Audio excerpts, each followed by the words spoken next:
I'm in Washington, D.C., and I have to admit I'm a little bit worked up today because the Democratic National Committee is attacking my friend, David Hogg, a true political game changer. You might recall he's the 25-year-old Parkland shooting survivor who is now vice chair of the Democratic National Committee, also happens to serve as co-founder of a group called Leaders We Deserve, which is committed to spending millions of dollars to primary, quote, ineffective Democrats in this moment. Good for them. I want to debunk the DNC's reasoning for trying to kick him out of the party right now.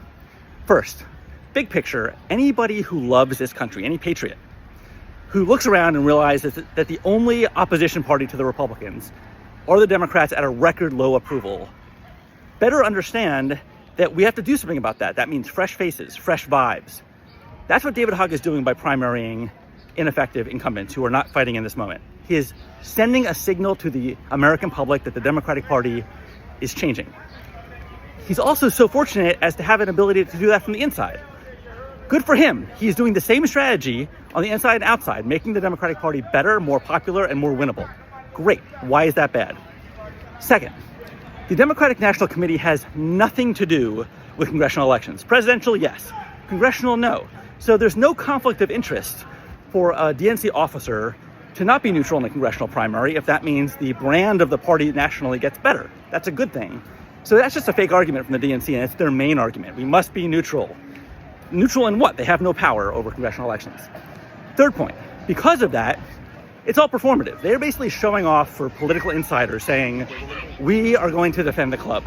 They are doing exactly to David Hogg what the political establishment did to all of us who dared to ask questions in 2024 like, are you sure Joe Biden is the best nominee for the party? We were right, they were wrong, and now they're doing it again, trying to cast out the change agent. The thing that people need to understand is that primaries are a good thing. If a politician gets better because of the threat of a primary, if they inspire their people, if they have their finger on the pulse, they will win. They will win that primary, and now we have a better politician in office. If they lose, well, that means they were not inspiring. We get someone better. And as we get to the second half of the Trump presidency, we have a better army on the Democratic side to fight with.